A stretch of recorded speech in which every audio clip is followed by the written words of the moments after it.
Welcome to this video about my last book entitled 15 Characters, Loners and Altruists. This was my fifth book. Basically, the only reason why I write is because I get ideas. So I wrote a novel about an alternative universe in which there's only one mind of a single individual. So I got the idea for that one. I got a lot of ideas about essays about the relationship between jazz and democracy, about literary creativity and cinema. So basically, the comparison between the 50s and the 1950s and the 1990s.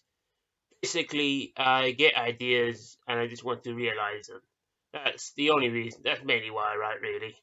Uh, but this last book, basically, the ideas for this book basically came about because I usually read something about history, and I think that would be just a particular episode in history, a small moment in history involving a particular individual, a particular historical figure, and I think to myself that would be a great little short. I could write a great little short story about that, and basically this book is not for sale anywhere. Because I put my previous two books for sale up on Amazon. Collected Essays sold one copy.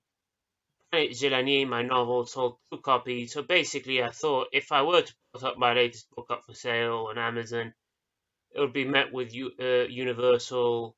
No one would read it, so no one would buy it. So I abstained from it. So if you would like to read a copy, just send me a message or something, and I'll send you a PDF. All right. I'm just going to go through all the short stories in this collection, and they're all about particular historical individuals, historical figures. The first one was about Edward Heath, who was Prime Minister of the United Kingdom between 1970 and 1974, and leader of the British Conservative Party from 1965 until 1975. Basically, this short story is set around February 1974, and it's a period of industrial unrest. Basically, Edward Heath had tried to push through this piece of legislation in 1971 called Industrial Relations Act, which was meant to reform the powers of the trade unions. The Labour government preceding Labour government had tried to do that as well with strife. And increasing industrial unrest, increasing strikes, and basically Edward Heath called a general election because he wanted to have a mandate to confront the trade unions. And it didn't work because he very narrowly lost that general election. So basically, this short story, what I found interesting about Edward Heath was that he was a very powerful man, but that he was very awkward and lonely. He had a lot of interests besides politics. He was a very gifted pianist. He was almost professional in his ability. He could have been a professional pianist if he wanted to. And he was a yachtsman. He was a very good sailor, of almost professional ability. And he was very lonely. He never married. People speculate that he might have been gay. And he never married. And he was very lonely. So basically, I remember seeing somewhere that he used to play the piano. He wouldn't talk to any of the ministers, and he was often alone in 10 Downing Street playing the piano. And I thought that's a very striking scene. A lonely Prime Minister in 10 Downing Street playing the piano. I found that fascinating, so I wrote a short story about it. Okay, the second short story is about Charles Crumb, probably the most obscure historical figure in the entire collection. I've not even written a short story about Robert Crumb, the cartoonist. I wrote a short story about his brother, Charles Crumb. And Charles appears in this film about Robert Crumb, and very sad, lonely character. Again, as I said, like a lot of these short stories are about loners. Because I'm a bit of a loner myself, so I find these I see something of myself in a lot of these people. And Charles basically had mental health issues, and he was on strong medication, and in the end he committed suicide. But basically, he's alone in his room, and he never goes out. He never left the house for years, and he was alone in his room. And basically, Charles instigated Robert's passion for comic books. If it weren't for Charles, Robert would never become a cartoonist, and they drew comic books together, you know. And basically, he was obsessed with Treasure Island, and he developed pedophilic tendencies, which he never succumbed to, and he felt sexually attracted to the child star Bobby Driscoll, and this tormented him for years. And he was terrified that his mother might find out about these pedophilic tendencies, which he never succumbed to, and he died. He really liked Treasure Island, so my short story is about basically. I think there might be too many spoilers in this video, but never mind. Basically, he's going to go to he there's a screening of Treasure Island, the Walt Disney Treasure Island movie, and he can't go. He really wants to go to see it because he's not seen the film in years, and he's obsessed with it. He just can't leave the house. He can't leave the house, and he can't see the movie. The third one is about two historical characters. Charlie Parker, the jazz saxophonist, and Edgar Varese, a modern classical composer. And Charlie Parker was obviously very innovative because he created a new style of jazz called bebop, which followed, Dixieland and swing. But after the Second World War, bebop emerged, and it was kind of like a style of jazz that in general you listen to bebop, you don't dance to it, unlike swing, which you dance to. And he was obsessed with Edgar Varese, who was astonishingly creative composer. Ionization, Hyperism, Octandria, Alcana. It's amazing experimental classical compositions written often early in the 20s, which sound modern today. And Charlie wanted to meet him, and because he loved his music, and basically he felt very shy about it. He felt he wasn't on a par with him musically, and on his because he was a classical composer and he was a jazz musician, even though Parker obviously was a virtuoso on the saxophone, and he would follow him in the streets of New York, and he never introduced himself. So my short story is about him following in the streets of New York, but he's too shy to introduce himself. So that's that one. Then after that, there's a short story about Marcelo Bielsa, the football manager, who's often in the news nowadays because he is manager of Leeds United, and he's doing very well with them. He got them up from the Championship after being 16 years down away from the Premier League. And in the debut season in the Premier League, they finished ninth. And basically, I've been obsessed. Bielsa is one of my heroes because he did very well with Chile. And I grew up in Chile and I support the Chile national team, and he did wonders for them. So basically, my short story is when he's a manager for Argentina. And basically, when he went to Argentina, he took thousands of videotapes with him to Tokyo for the World Cup in 2002, which was held in Japan and South Korea. And he took thousands of videotapes with him all the way to Japan. And basically, my short stories of him alone, basically, Bielsa is an obsessive. They call him a loco, and he analyzes hours of footage of football. And my short stories about him with all his room teeming with videotapes, and he can't find the specific videotape. All right, then. So that's the one about Marcelo Bielsa. And after that, I wrote a short story about Bobby Fischer. Of course, maybe the archetypal loner. And Bobby Fischer um, was a genius. Some people claim he's the best chess player of all time. But he went crazy because he was in his head all the time, and he became like permanently psychotic from the early 70s until his death in the noughties.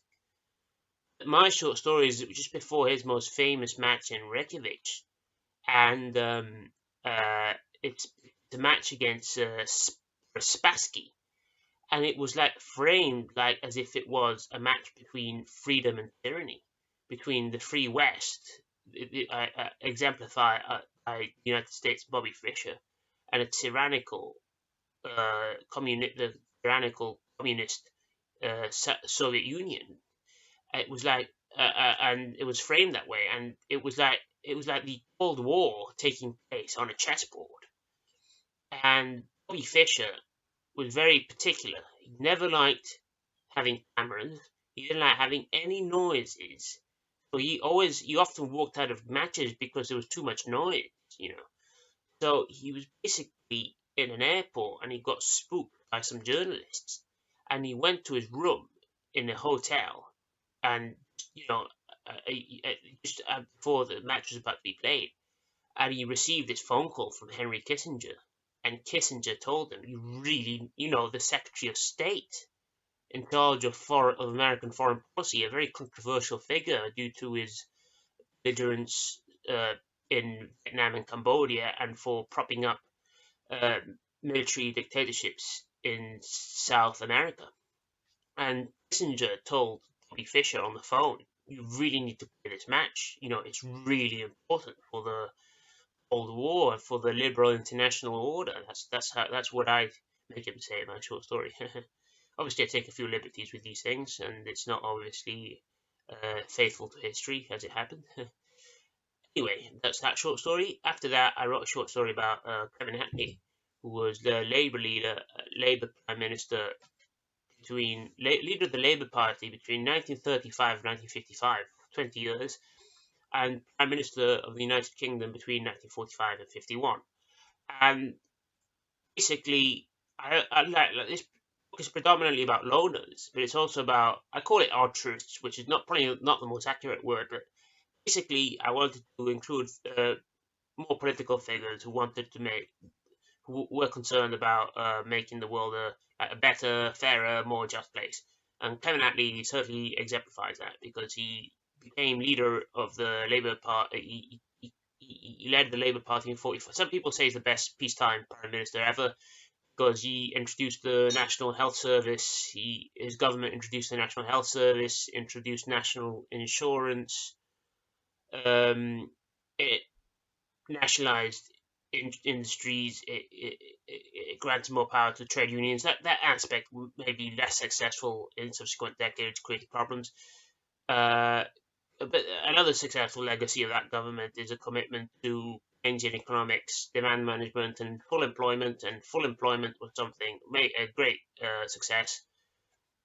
Um, Independence to India, independence to uh, a retreat from empire, and a commitment to an anti-communist foreign policy, the creation of NATO, the creation of the Trident nuclear. Anyway, long story short is that my short story is when just when he becomes prime minister, he meets King George VI, and they were both. This is another paradox, is because Kevin Attlee was a very shy man, and he led this kind of vast labour movement, and he wasn't a very good orator, a good speaker. He was quite shy. He's very curt and almost monosyllabic. And basically, uh, he met King George VI, and King George VI was also a very shy man. And they both met each other, and they didn't have much to say to each other. So basically, my short story is Kevin Attlee meets George VI in a palace, and they're both very shy, and they don't have much to say to each other. and that's that story. And then after that, I wrote a short story. The next one after that is about Meister Eckhart, who was a medieval theologian, and uh, basically he was accused of heresy by. Basically, there was a concern at the time. This is talking about the 13th century, 14th century, so 1200s, 1300s, is the Pope and all the religious authorities are concerned about the rise of heresy and mysticism in Europe. And Eckhart's writings are accused of being unorthodox and for promoting mysticism and heresy. Although obviously he was a very pious man, but he wrote in a kind of very unusual way, and he was accused of heresy. And he was about to have this trial, and just before the trial started, he died of old age. So I found that very interesting, and my short story is basically says he's about to die, and he's basically communes with God, just as and with heaven or whatever you want to call it, just when he's about to die.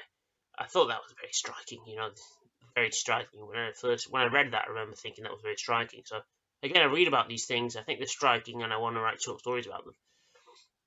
And after Meister Eckhart, I wrote a short story about Bismarck, Otto von Bismarck, who was minister president of Russia and the first chancellor of the unified Germany.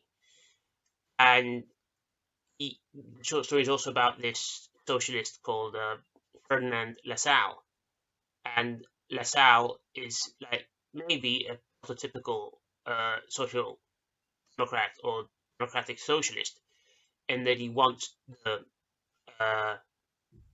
socialists to gain power in parliament, not to be revolutionary, to gain power in parliament and to have worker representation for workers in the German parliament. And basically, I they met each other every week, and when I read that, that was striking because they were different people, and it would bring disrepute for Bismarck if anyone were to find out that he was meeting Lassalle, and vice versa.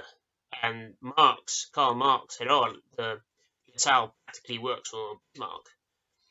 And basically, it's just this conversation between both of them. And as I said, when I read that, I found that very striking, the way they used to meet each other and they used to talk for hours. Yes, so obviously very unlikely for them to meet. And all right, that's the story, Otto von Bismarck and Ferdinand Lassalle. And then I wrote a short story about Diogenes, who was obviously a very colourful character, a Cynic philosopher. And Cynicism was this school of thought in ancient Greece. Okay, so this is going way back in time. Most of these short stories are set in the 20th century. There's one medieval one, and there's one set in the 19th century, and a couple set in the 21st century, but this goes way back to antiquity. And Cynicism was a school of thought in Greece, which the Cynics often adopted a life of deliberate poverty. And it was a life of deliberate poverty. Diogenes was very colourful because he tried to shock society by doing unusual things. He would masturbate in public. He slept in a jar, a wooden jar with all his dogs, a wooden barrel in the middle of the streets of Athens, and he would walk around the streets of Athens with a lamp, and he would say, "Oh, I'm looking for an honest man." So basically, my short story is about when a famous story, probably apocryphal, probably made up. A lot of stuff from antiquity, we're not sure whether it actually happened. It's often almost mythologized. Is that there's a story that Alexander the Great went to all the way to see. It's actually Isthmus, sorry, not Athens. He went all the way to Isthmus to meet the street philosopher, Socrates gone mad, as people called him. And he met him, and he said, "Look, Diogenes, I'm a very wealthy man. I'm a very powerful man. I can give you anything you want. You can have anything." And this famous quote is that Diogenes tells him, "Step away from my sunlight." Uh, Obviously, exemplifying that cynic virtue of enjoying what you have. Not like if you're poor, you embrace it. And it's often virtuous to not want to be rich or have a life of abundance and wealth. All right, so that's that short story. And after that, I wrote a short story about Hannah Arendt, and maybe she falls in more into the category of altruists rather than loners, which are a minority in my book. Most of these people were loners. And she basically, it's a famous trial and a famous book. She wrote a famous book about it called The Banality of Evil. And Adolf Eichmann, was committed war crimes for the Nazis. He shipped millions of Jews to concentration camps, and he fled the persecution, and he fled to Argentina.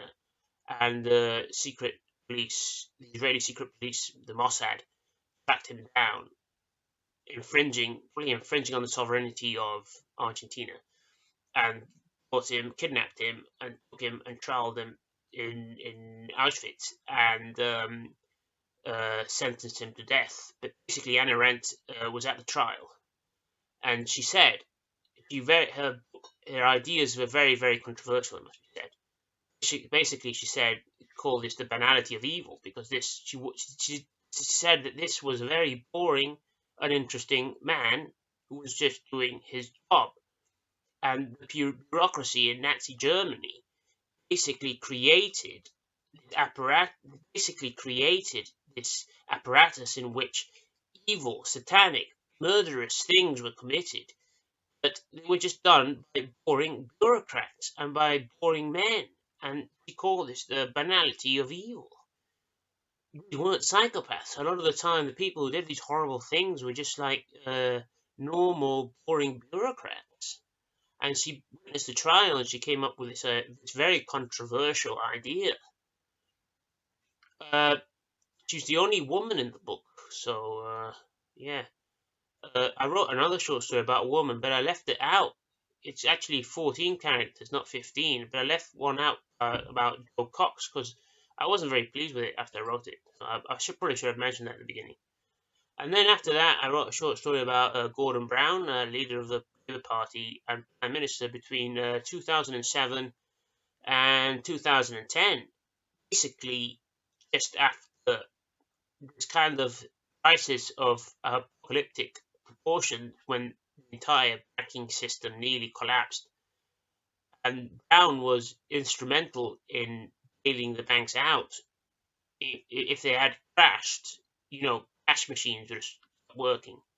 People would have lost their savings. The banks would have defaulted. That's what would have happened. So he did that alongside Alistair Darling, and basically prevented like something almost apocalyptic from happening.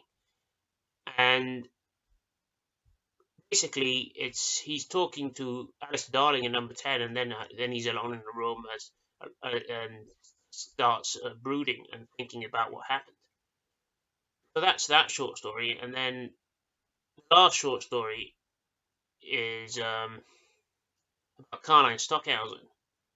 And Stockhausen was kind of like an avant-garde classical composer who did unusual things, and he was obviously a bit very eccentric, and people say that he became kind of hermetic and almost solipsistic because he claimed that he came from the star Sirius, all this crazy stuff, and he lived alone, a bit of a wacko, and he started composing these grand operas about Sirius, about all these, and they wore costumes and all sorts of things, and Basically, my short story is about this piece he wrote about a dream he had in which he dreamt this string quartet being performed in helicopters, 4 separate helicopters, with all the string players in separate helicopters.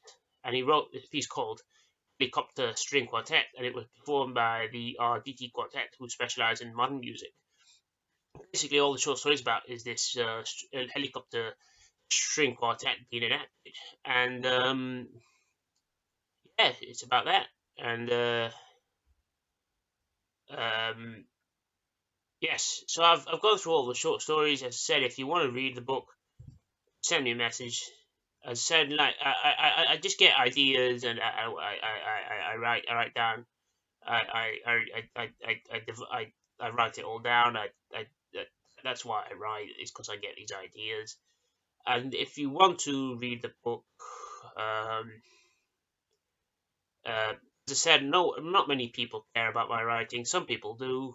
Very few people out there. I have like maybe at a push 10 fans or something, probably. But most people don't care. But if you care about it and you're interested, send me a message, and I'll send you a PDF of the book. Thank you very much.